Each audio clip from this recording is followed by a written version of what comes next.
Hey guys, welcome back to the Kool-Aid Podcast. Welcome back for another episode. As mentioned in my previous episode, I'm making big changes to the podcast. I'm very pleased to introduce a new co-host, someone who's going to be joining the podcast. He's going to be a regular. Alex, introduce yourself. Yeah, guys, what's up? This is Alex. As my friend Elias said, we're gonna get started. We're gonna be making big changes, and very excited to start off with discussing this off season, this transfer window, and hopeful for next season. Yeah, bro. The game against Villarreal, it was a tough game, right? Yeah, I mean, I understand Villarreal is a decent team that has been surprising. They were what's it called in the Champions League semifinals. No, I know, but I mean, I think it's a testament to how much Unai Emery has changed the team. But I don't know. I have a hard time saying that it was a Villarreal win. I think it was more of a Barca defeat. They were playing. I understand it's the last game of the season, and we have UCL secure. We're gonna be second place no matter what. But it just felt lazy. It was upsetting to watch. The players weren't. No. Yeah, definitely. It definitely gave that feeling. Just because we had nothing to play for. Villarreal, they were playing for something. I believe it was. They qualified for the Conference League, and so they're playing in Europe. And on top of that, they had other games going in their favor, such as Atletico Madrid winning against Real Sociedad. And you could see just from the lineup that Barcelona posted against Villarreal, Ter Stegen in goal, Dani Alves, Araujo, Lenglet, Alba, strong midfield. Adama started, which was a surprise. I thought Ousmane Dembele was going to start. Aubameyang, he started as well, and Ferran Torres. Personally, and I think Ferran Torres, he's been on and off this season. Yeah, he's been a little inconsistent for sure. Yeah. Yeah, definitely. Especially towards these recent weeks. Xavi keeps putting out there, and I feel like he just needs a confidence boost. Yeah, I mean, I think he just needs time. Let's remember that he's also filling in for Ansu Fati, and I feel like that's something that he'll always have in the back of his head. Because Ansu, there's no way he's not gonna be starting. He's not gonna be starting in that team. So he's a regular. He's gonna be there when he's not injured, and that's another thing. He's gotta keep on his fitness and hope for the better physical condition, because these injuries have been detrimental to us. Essentially, we've had our fair share of injuries. But going back to Ferran, I think that it's not so much a matter of giving him time or giving him confidence. Better said, I think it's more a matter of time, for sure. I think he's new to the team. He's been used to playing. He was playing in Manchester City before. Let's remember that under Guardiola, similar type of play style to Xavi's, but it's a different league, and it's a much different team than City. And with Barca, yes, it's a chance-creating team, but we've also had our ups and downs in midfield. We are playing with Busquets, who, despite his class as being one of the best central defensive midfielders for many years, he's old, and he's just not the same one. And he's never been a creative player. So Barca has been depending a lot on the fullbacks and the wingers to be creating, which that's fine. And especially Pedri.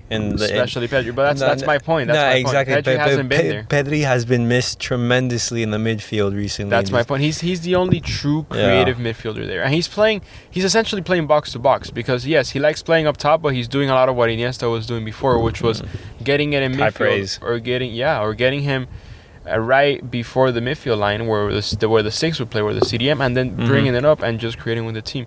Our midfield is not the issue, I feel. And it's a testament. If you look at the Villarreal game, we have most of the ball possession. Yeah, we did. And it's no surprise. We are Barca. But what really bothers me... Oh, I didn't. We had a couple clear-cut chances. I remember Ferran Torres had like a couple good shots. And also, Adama, he had some good chances up front. Just he's very one-dimensional. He's that type of player who's going to... Just run and cross. He's gonna go to the byline. He's gonna hug the byline and put a cross in. And that's okay, right? That's the type of we knew when we were getting him. When we were getting him on loan, we knew that was the type of player he was gonna be. But I understand, when it's a game, although this was, like you said, it's not the end of the world for us, because nothing was gonna change. But even then, you know when you put him in, what he's going to be doing. And that's why I feel like Xavi, a few times in the season, when we needed goals, he would put him with Luke de Jong, right? In the hopes that he would just go, cross, and de Jong could get And it. I was actually surprised we didn't see Luke de Jong, like, towards those final minutes of the game. Because I was thinking, like, what a great moment it would be for, for Xavi to bring in Luke de Jong. And Luke de Jong, scores a goal or two. And lights up the Camp Nou for one of the last farewell. You know what? I think that, and I wanted to say this before, but then we digressed with the other stuff. But I feel like when you look at the Villarreal game, the main issue is we played bad because our defense has been shaky all season. There's no denying it, right? We have Araujo, but Araujo's one player. He was solid this game. He has been phenomenal. Yeah, not just this game. The entire season, he's been absolutely insane. I would say alongside PK, our best defender. No, I think he's better than PK. No, obviously, but I think PK has had a fantastic season, and that's gone like under the radar. Considering his age and considering the job that he's had, I think he's done well. Yeah, like you're saying, I think he's had a good season. Mm-hmm. But I feel like this is my issue with Barca right now. They're very one player dependent, right? They depend too much on a player to change the outcome of the game. On Pedri. When we can see that in different areas, we depended on Messi to create goals and to create and finish the goals, right? Because once Suarez left, we had no pure striker. We had no pure goal scorer, right? So we depended on that for a while. Well, I mean, Suarez's exit was kind of forced. No, I mean, but that's beside the point. Koeman didn't like him. No, I understand. Koeman was a terrible coach, and we'll get to that soon. But my main issue is that what's this called? We're very dependent on specific players to do it for us. Yeah. With Xavi now, I feel like we've changed that a little bit. We're becoming a more complete team, but you can see this in different areas. On defense, when we don't have Araujo or Piqué playing, we concede more. Yeah. And we saw this in Frankfurt with Eric Garcia. Right? Oh, yeah, it was a bad performance. Bad defending. I'm not saying he's a bad player. No. But he's very inconsistent. But Eric Garcia in Germany, he did put in a good shift. He was giving some good passes, but at the Camp Nou, he was just exposed. He gave away that penalty. That's what I'm saying. And put us on the back foot, and already in such a terrible situation that which we were in. And basically in an away stadium with half of the fans being Eintracht. And that's what I'm going to say. The reason Barca has been losing games or not playing to their full potential, I feel in a way, is the effort they're putting at times. Like you can watch Barca sometimes. Yeah, they'll have most ball possession, but they're lazy, right? They're doing the same play. And play it out to the center back. Not hard. It's not that they're not hard working, but they don't have the drive. They don't have. It's like what I think is the intensity. Right. That's what I'm saying. At the super high. Okay. Yeah. Because we're going to be talking about the whole season as a whole. I remember that game against Bayern Munich. It was away to Bayern. In the Champions League. Yeah, in the Champions League. That we needed to get a result because we didn't get a result against Benfica, at home or away. Right. Thomas Müller, after the game, he came out and said, "Hey, Barcelona has all the technical qualities to compete at this level. Just they don't match the intensity of the other teams, and that's why they're in the position that they're in." And as much as I dislike Bayern and at times Thomas Müller, he's completely right. Yeah, he's completely right in that statement. He knows what he's saying. You can look at, but that's my point, right? Yeah. So when you see Barca play, they're usually more technical and more skilled overall than the other team, right? If you want to compare player per player against Madrid, for instance, on defense, it's not that huge of a difference. No, on defense we're pretty similar, and on midfield, right? You can talk about Kroos, Modric, and Casemiro. One of the greatest midfields of all time. Right, still not better than Xavi. No, obviously not. But if you look at you compare them to our midfield with Busquets or De Jong, which now he'll be leaving, with De Jong, Gavi, and Pedri or Busquets in that mix, it's pretty even. And we have one thing that they don't. They don't have the physicality in midfield because they're older players now. And yeah, it's not to say they're not running and they're not making tackles, but it's less. And that's my point is, Barca has everything, but they don't have that drive. And you know what? I'll tell you something. When Xavi came in, we saw that. We saw it on the Atletico game. We saw it against Madrid. When Barca wants, we have the hunger to be winning big games, and they can't. I think it's unfair to blame this on Xavi, and I'll tell you why. Because you can see the effort he's putting in. He's changed the whole mentality of the team. But every now and then I'll be getting flashes of the Koeman era. Oh no, yeah. At the start of this season, you saw that like great performance against Real Sociedad, our first game of the season, our first La Liga game of the season, where Barcelona put in a great performance. Barcelona under pressure because Messi has just left the club. That's a huge blow, and Barcelona responded. But then as the games kept on going, you saw Barcelona's reality. In the first 5 games, you saw Barcelona tie 3 of them. And then our first big test of the season against Atletico Madrid in La Liga and against Bayern Munich in the Champions League, we are absolutely humiliated. We do not compete at any sort of level. Bayern Munich come to the Camp Nou, what used to be a fortress in previous seasons, and they completely walked all over us. And as a Barcelona fan, that was truly embarrassing. Yeah, it was heartbreaking. And especially what made it even worse was Koeman's comment saying, like, hey, this is Barcelona's reality. You should expect this. No, you should not be expecting this. You shouldn't be coaching if that's your... Exactly. It reminds me of Ernesto Valverde after the Liverpool game. In Anfield, he goes, it is what it is. It's a travesty. No. You should be ashamed that you even got to that position. And it was so mind-blowing. And then obviously Barcelona were 9th in La Liga, and then we have the game against Rayo Vallecano away from home. We put in another bad performance. Sergio Aguero was coming back from injury. And he was putting in some good shifts. And I remember he played very well that game. And we lose that game against Rayo Vallecano, and that basically sentenced Koeman's fate. Thank God for that. I know, because honestly, imagine where we would be now. Yeah, and that's another point I wanted to mention, because especially from banter pages on Instagram and other Real Madrid humiliating. But I see also sometimes from Real Madrid ultras as well that they'll be talking about, Xavi hasn't done anything. There's the same point difference between Madrid and Barca that existed when he came in is the same one that they had that they had a few weeks ago, right? So I heard that comment, but that's completely unfair to say. You can just look at let's not even bring up the statistics. No. Even the whole the fact that they're tied in points mean that Barcelona matched Real Madrid's form after Xavi came. Exactly, and Barcelona matched them to stay exactly the same. Because the whole thing was that there was the same point difference, right? Yeah, exactly. But listen, by mid-season, everyone knew Madrid was going to win. Yeah, exactly. If Xavi was there at the start of the season, it would have been completely different. I genuinely believe that had Xavi been given the keys on match day, the first match day, we would...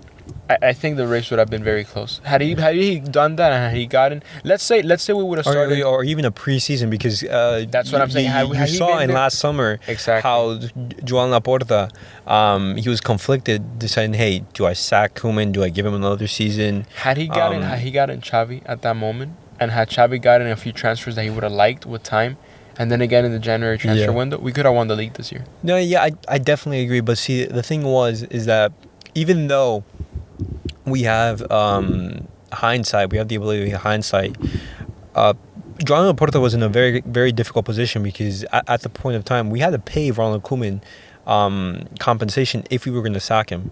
If we were going to sack him, we were in a very tough financial position. And we have the financial issues. And we would have to trust in Xavi, an unproven coach, to basically come in and fill this mess up, to clean the mess after what had been a terrible last season. Because especially last season, we did not compete in one single big game. The only game that we competed in was against Juventus in Turin, and that was in the Champions League group stages. Against PSG at home 4-1, away from home 1-1. It wasn't enough. Yeah. It wasn't enough, and especially we blow the league. We were in such a fantastic position. The league, the fate was in our hands, and we just completely blew it.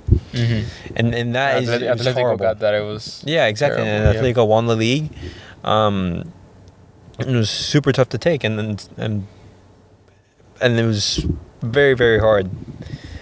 Yeah, but you know what? I understand that we're talking about, yeah, we have the hindsight bias, but at the same time, let's look at Koeman's history, right? Has he been a good coach? No. No, and in general, In the Premier League, I believe it was Everton who he was with at one point. Terrible coach. Yeah. Terrible in coach. Valencia, I remember Joaquim, who now plays for Real Betis, he said that he wouldn't even hire Koeman as like a kid boy. No, that's my thing, right? As a player, terrific player, and I think that's the main issue. People regarded him. I mean, he still is a Barca legend, and, yeah, of course, he has helped us win the Champions League before. So of course, he was a great player, right? But the issue is, great player doesn't turn into great coach, and we can see that with people like Maradona. He was a terrific player, but as a coach, he was mediocre. Not everyone can be Cruyff or Zidane. Yeah. True. I feel like that was the main issue. We hired him out of desperation. Valverde got sacked. Who do we get? And that's what we landed on. Yeah, exactly. Right? Oh no, not Valverde. It was Quique Setién. No, it was Quique Setién like right after Anfield, but then he was there for a short amount of time because and COVID that was hit. terrible too. Yeah, because COVID hit, and then we had the 8-2 against Bayern, which was a night to forget. Yeah, a night to completely forget. Barcelona were a mess. Barcelona showed signs of But I think that decline. And this is a warning for the future as well. I understand, but Barca tends to do this thing where they hold sentimental value to players, and I get it. Piqué, Busquets, a bunch of those players are club legends, and rightfully so. They've done great bios, but I think it's time, especially with the players that I mentioned with Piqué and Busquets, and obviously other people that aren't legends like Lenglet, Umtiti. And I think this is going to happen. But I think it's important to let go of them. And I know it's painful because, many childhood memories that everyone has with them and many memories in general that they've created. Yeah. But we got to let go of that.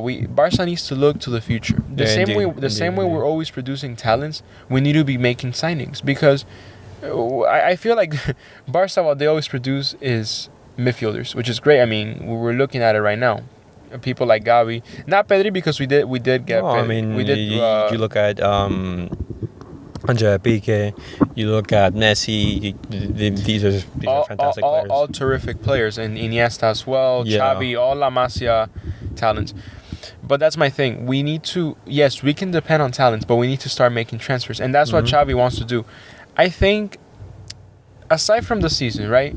It was a very bipolar season because at the very start of the season it was a terrible start. Once again, it was definitely a roller coaster.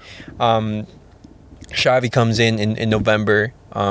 He gets thrown into like a KLX situation where we need points in the Champions League. And not in a time where we're having easy games. We're playing difficult matches. Yeah, exactly. Off the bat. Big injuries. Xavi comes in. He's expected to do a job, and he did do the job. Yeah, exactly. He did do the job. Exactly. Against Sevilla, very good signs. Very, very good signs. It was a difficult match. I remember that game where he brought in youngsters. He brought in Jukla. He brought in Abde. And that game ended 1-1. But Barcelona should have gotten away from that game with a win. I remember that. But then after, it was like right after that game, at the start of the new year, we go away to Mallorca and we lose that game. And that's where, right after showing some great signs, Barcelona under Xavi was showing some inconsistency. And then moving on to February is where we see a big stretch of good form from Barcelona. We play against Atletico Madrid. Yeah, beautiful win, 4-2. Beautiful win, 4-2 at the Camp Nou in front of the fans, and we basically show the world like, hey, we're on the right progress, we're on the right track. And after dropping out of the Champions League, after failing to beat Benfica away, we're losing 3-0 away. Such an embarrassing defeat. Tying at home 0-0, where Barcelona had so many chances. And ultimately not competing against Bayern in either of the home legs. No, it was just terrible. But you know what? I think, like I said before, when we see those Xavi, those inconsistencies under Xavi, it's not a testament of Xavi's greatness as a coach or his ability to coach. I think it's more of a I think Xavi still has. Remember, this is like his first year at a top club. Right. No, Because he's still very young. He's still very experienced. I get that, and I understand. Everyone is at fault. The managers, the players, everyone. Yeah. Mm-hmm. But I think we must remember, and it was the point I was getting at. Barca needs to start making new signings and make better transfers. We see that the team. Xavi can only do so much. He can't play the game for us, right? I mean, I wish I had him at midfield still. Yeah, I wish. He could probably still do a better job than some of the other players. Some of the players we have. But that's my thing, right? Xavi can only do so much, and with that in mind, we gotta remember how much he's transformed this team. But in order to fully change the turnaround, we need to get players. You look at teams like Real Madrid, right? It's because they have so much depth. But Madrid has depth in some areas, right? Like let's look at the Real Madrid squad for a second, right? Oh, I mean, Real Madrid has had players such as Benzema, Vinicius. No, I know, but that's my point. They've been fit and they've had an amazing season. You know why Madrid is doing so good right now? Because 2 seasons ago they're doing what we're doing now, right? Yeah. Remember 2 seasons ago. Yeah. Right. So COVID season. Yeah, COVID. In that season, right? They win it, but it was like super controversial just because like there were like so many calls in their favor, and Barcelona was exactly. I remember the season after that when Atletico Madrid won. Atletico Madrid, yeah. That whole season, right? They had their moments. Yeah. But look at how much the squad was changing. You see the coming up of Lucas Vázquez. Yeah. You see players like Vinicius more established. But Lucas Vázquez was there since like 2015. He's been there. Right, but he's not played a role in it. Like it was only like until a couple seasons ago where we started seeing him more. Yeah. Right? And they struggled. They had players like Asensio who were getting injured. Players like I forget his name, the midfielder. Valverde? No, that's another one. Valverde's also been putting in. Are you talking about this season? No, Isco. Rico, right? You have players like Isco who were not performing as well as they were doing before, right? Yeah, he was absolutely crucial, I believe, in their 2017-2018 season. I believe that's the one, yeah. But you have players like that. That final was against Liverpool. And I think we're talking about the final against Juventus in 2018. I believe. That's beside the point. We understand what we're saying. So they have players that they were losing, but what happened? They started making transfers. They started developing more of their younger players, giving them more playtime. We see that with Valverde. We see that with Lucas Vázquez. Players that were starting to grow. They made some smart transfers, such as Camavinga. Mm-hmm. And that's more recent, right? But I'm saying in general, Madrid has been doing what we need to do, right? They've been rebuilding their squad. They still have a lot of their older players. Yeah, of course. I'll mention their midfield and their attack. Yeah, because they have a good combination of youth, experience. And that's what Xavi's trying to do right now. Yeah. He's trying to he hasn't let go of players like Dani Alves. He hasn't let go of players like Piqué. He hasn't let go of players like Busquets. And you want to ask yourself why, or just Stegen for that matter. It's because he still needs the older players to teach the younger players, to give him the discipline, give him the tools to be better. But he's trying to get that perfect mix, right? And I think that right now we're still lacking on the younger side and on the getting good transfer side. No, we have a huge summer ahead of us. After like a disappointing season, after a bipolar season with many ups and downs. To be able to compete next season, we're gonna need huge transfers, and we're gonna need to spend wisely because we don't have unlimited finances, such as, for example, PSG, where they're able to just throw money at players. Sporting director Kylian Mbappe. Yeah, exactly. Sporting director Kylian Mbappe. Barcelona is gonna have to be very smart with their transfers, and they won't be able just to go out and just, for example, compete for Haaland's signature, for example. No, obviously not. I mean, no one ever thought of Barca making these flashy youngster transfers because we're not that type of club to begin with. We've never been that type of club to just go after who everyone's after. Yeah, exactly. And the other thing is, we're aware of the financial problems. And Barca is obviously aware of their financial problems. But I think that it would be absolutely crucial for this transfer window that we sign Lewandowski. We sign a proper number 9, who, yes, he has played in Bundesliga, which is a significantly worse league, but he's still a proven striker. Yeah. Right. When he plays in the Champions League, he's insane. So we need to we need to go and get Lewandowski, right, a proper striker to strengthen our attack. Because if you want to talk first about the attack, it'll be perfect. We have Ansu Fati, maybe Ousmane Dembele. Okay, well, with looking into that, which players would you say were like the outstanding players that are stars of the season?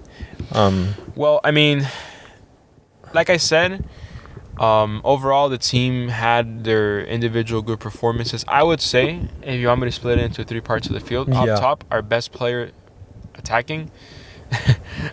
I'm not gonna say Luke De Jong, although he was phenomenal a few times he played. No, yeah, at the very start of the season, he was very controversial because he was not liked by the Camp Nou. I mean, those he's not a good player, right? against Bayern, you saw how they just basically passed the ball around him. We had no attacking threat with Luke De Jong. I would say, but if you want me to tell you our best forward this season, I'll have to say it's tied between Memphis Depay and Aubameyang. I mean, if you're talking about a striker, yes. But up top, I would say, because Depay, at the beginning of the season, he was good. I would say, look, he's tied for like our highest goal scorer of the season. I would say Aubameyang, and as a winger, Dembele. Ousmane Dembele. With a great second half of the season because he wasn't there. But is that I have to look at the whole performance. Ansu Fati was not there. Yeah, and Ansu Fati was. So we can't even think of including him. Yeah. Traore, at the very beginning, he was very good. Yeah, against Atletico Madrid, he just came in and just like sparked the world. It was an amazing performance. And against Napoli, I believe he also got an assist. So I might be wrong, but I think he got an assist against Napoli. But he had some good games, and he had some strong performances. But it wasn't enough, right? It wasn't Dembele's level. Mm-hmm, I think Dembele is actually our current top assister. Yeah, exactly. Especially in La Liga. What's it called? No, yeah, Dembele and Aubameyang, they're very similar players. Just Dembele has so much more quality. He is a world-class player. You mean than Traore? Yeah, than Traore. Yeah. Mm-hmm, exactly. Traore is that player that you bring on for something different when things aren't working well. As a rotational player, and Barcelona needed that because we didn't have any attacking options at the start of the season because all of our players were injured. The game against Bayern, we started with Luke De Jong and Memphis Depay, and a three at the back to compensate. Three at the back at home. Yeah, that's definitely not Barca style. And look, I understand different coaches have their different methods, but you gotta understand what Barca is and what Barca likes to do. Yeah. Right? We're a ball possession team. We've been like this for over 20 years. Mm-hmm. Nearly over 20 years we've been like this team. And I mean, maybe not that far, but for more than 15 years we've been like this. We've been a ball possession team. We like having the ball. Mm-hmm. And with Koeman, we were essentially a counter-attacking team. So some games it felt like that. Not even, because sometimes we didn't even do that right. No, I mean, and look, I understand how as a whole Barca was just not themselves, but it was the whole organization wasn't itself. And I think, going back to that, I think it's one of the many achievements of the Xavi era that we're under right now. He has given the fans some hope, and he has made the fans be proud of being culés again. Mm-hmm. But look, going back to what we were mentioning about the players. And another thing to mention is another good point, another advantage or a breakthrough star in this last season was Gavi, because for sure. At the start of the season, you saw how he was doing friendlies. He was in our preseason matches, and he played phenomenally, and now he's in the team. He's a first team player, and now we're looking to renew him. We're looking to give him a new contract. I think Gavi is a phenomenal player, and I love watching him play. He reminds me of Ansu Fati when we started seeing him at first, and we were very excited for the future. Yeah, he plays with such intensity. It's such fascinating to watch him. I love because it. You see him. He's not the tallest player. He's a relatively thin and small player. Yeah, exactly. But he's very physical, and it doesn't matter who he's up against. Almost to a fault. I will admit, there's a few times there in the season I was worried for. Yeah, exactly. For the possible parts. That's also true. Sometimes he goes a little bit overboard, but I like that because he's showing intensity. He's showing what us as a fan want. Yeah, exactly. Right? What else we want as fans. Exactly. Barcelona needs to be intense in their game, and that's what Gavi brings, and it was fantastic to see that in the team, and that was like a breath of fresh air. And then, when we see new players like this, well, not necessarily new players, but younger players like this, right? Like Pedri, like Gavi, and even up top when we see it with at times we saw it with Traore, we see it with Dembele when he's on. We need new blood, right? We need new players to come in and help in the areas that we're lacking. So, if you want me to tell you, right, I feel like individually, Dembele, Aubameyang were insane up top. They had a good run, especially toward the second half of the season, like you said. I mean, that's when they came in, right? But and if you want to talk about the midfield, I thought Pedri was good. I can't give him an amazing season because he was out. No. Even though like Pedri was out for a couple, he was great. He was a couple months. Sure. He was absolutely fantastic. He was our best midfielder in my opinion. Who that goal that he scored against outside the box? It was against Sevilla. And the goal against Galatasaray where he kind of replicates the same goal. No, he's such an amazing player. It's not me being. No, he's that one player that I look at this Barcelona team, and I want to watch him. Yeah, no, he makes me excited to watch the games. Yeah, exactly. It's not even being nostalgic, but he generally does remind me of Andres Iniesta. Like the way he plays, the way he just handles himself on the pitch. He's never upset to the point where he's getting cards. He's never arguing with the referees like that. To me, he's like the incarnation of Andres Iniesta into a younger player right now. And I don't know. I feel like another thing that is worth mentioning. Yeah, he had a shorter season than most of the squad, but it was still good, you know.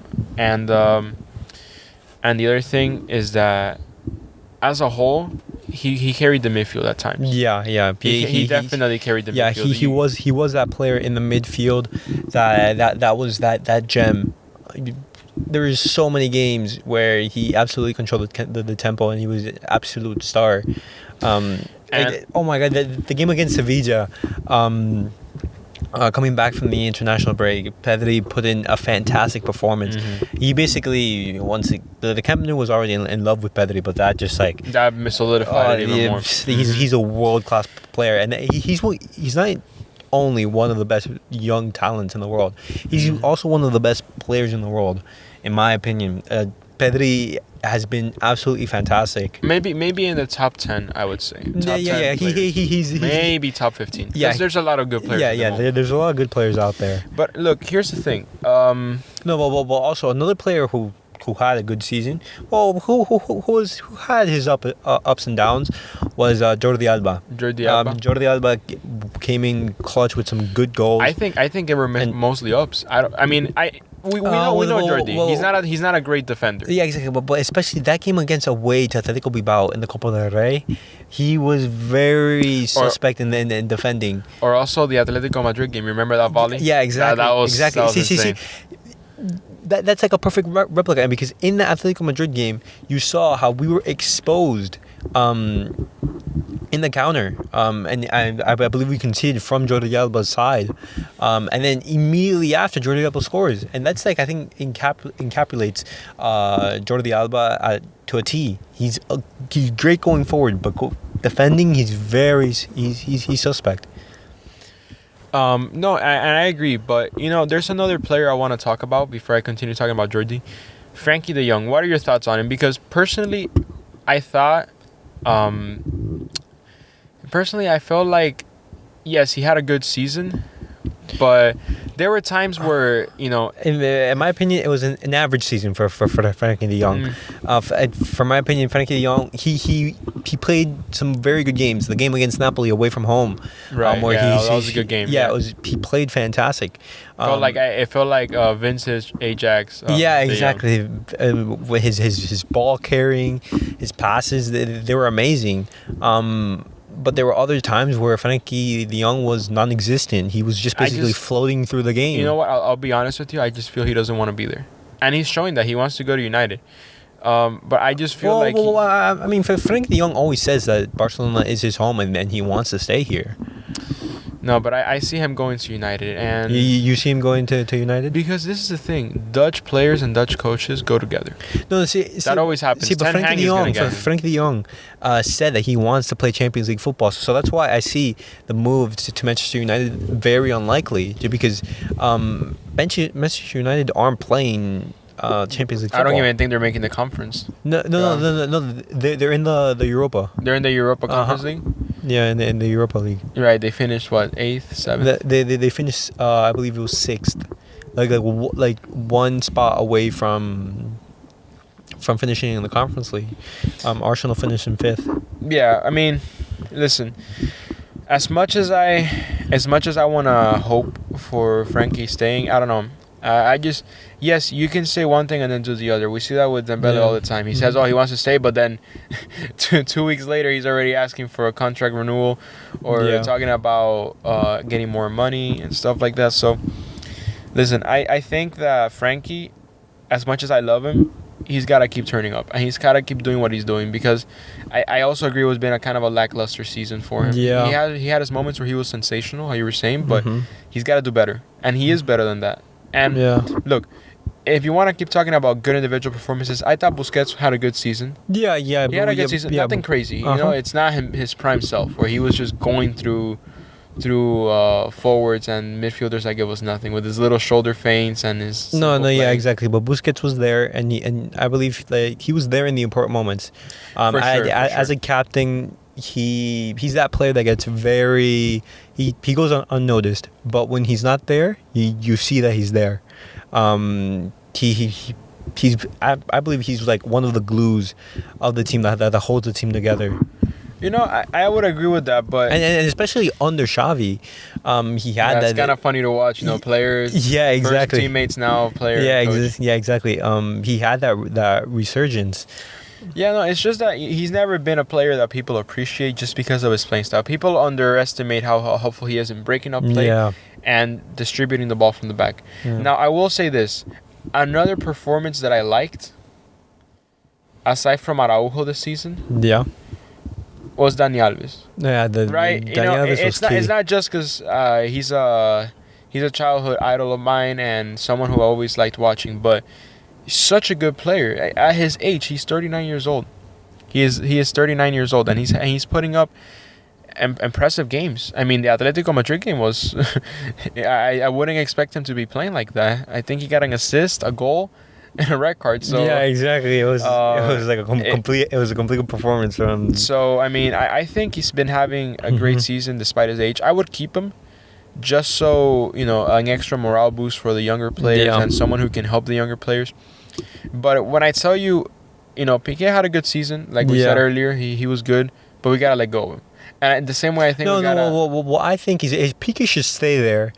But we should be looking for a replacement. We should be looking for a replacement for Piqué, for Busquets, for Jordi Alba. I misspoke. I don't mean like a direct, letting go of him this transfer window. But I'm saying we need to let go of people for sure this transfer window, like Eric Garcia, Lenglet. Well, I mean, we just brought in Eric Garcia. Personally, I think Eric Garcia is a good player. Just he has those moments where he seems so suspect in defense, and he's for sure. Yeah, for sure. We gotta let go of players like Umtiti and Lenglet. Like those two, in my book, they're not Barcelona caliber, right? Yeah. They're not caliber for most teams. So I think we gotta let go of them. And if we're gonna strengthen the defense, we gotta find starters, people that are studs, people defensively that they're gonna get the job done, and that are good. I personally liked that we're getting Azpilicueta from Chelsea. And apparently that move, it's in danger just because of the recent political turmoil at Chelsea Football Club. they're looking to renew Azpilicueta just because. But I mean, yeah, I know their they're losing. finances. They're losing a lot of players. But look, Yeah. for instance, they just lost Rudiger, right? Yeah, they he's did. gonna go to Madrid. But And what a signing that is for Madrid. What a signing that is for Madrid. oh, for sure, it's upsetting to watch because Yeah, exactly. Rudiger has been a very underrated defender for years, and he's class. Exactly. But I will say this: if you look at if you look at, for example, like the way they've been making transfers, in Madrid, they're strengthening areas they know they're weak at, and we gotta do the same. Yeah. We gotta find a defender. Like, for example, we might get Azpilicueta, right? We might also get Alonso because Marcos Alonso said he wants to leave the team. He already mentioned this. So, we gotta hope for the best and make and hope that they get that because we need a replacement for Jordi for the future. Yeah. He's already older, and we need another center back that can strengthen it. So, No, yeah, definitely. goalkeeping, Ter Stegen had his moments in the season, but he's the best we got, and I think terrific player when he's on. Yeah. We just gotta hope for the best. No, yeah. But we do gotta get players up top, strengthen the midfield with Chiesa, and for sure strengthen the defense. Defense is the biggest area we gotta work on because the goals will come. If we get Lewa, the goals will surely come. Yeah. To basically like wrap up this episode, top 3 players that you would say were like the outstanding performance, and give me the 3 worst players of the season. Top 3 players: Aubameyang. Well, this is kind of hard when I'm on the spot, but okay, real quick: Araujo, Yeah. Aubameyang, and Dembele. Aubameyang. For me, I would go with Pedri. I'll go for Pedri. I would go for Dembele, and then I would also go for Araujo. Right. I mean, Araujo, we can. Pass over he him. was. He was absolutely clinical, and a very critical part in our successes throughout the season. But I have to give it to Aubameyang and Dembele because the little time that they actually helped us out, they were insane. And Pedri was great too, but I don't know. I think he needed to play more for me to put him up there. But yeah, those are my thoughts. Yeah. It was a very difficult season for us fans, and we have a huge summer ahead of us. And I'm very excited to see what Barcelona has planned. We have big moves coming up, and I'm very excited. Me too, man. And yeah, we'll be following this more closely as the weeks progress and we see more updates in the transfer market. But big. I hope big news are coming soon for Barca, and we need it as a team and as fans. Yeah, definitely. But for sure. Yeah. All right, guys. That was it for today's episode. Let me know what you guys think. Do you agree with any of our thoughts? Do you disagree? Do you think that this was a positive season for Barcelona? What do you think that we should change? And all that. Please leave a comment, like, subscribe, do all that. Please follow us on social media. And we'll see you next week for next week's episode. Thank you, guys.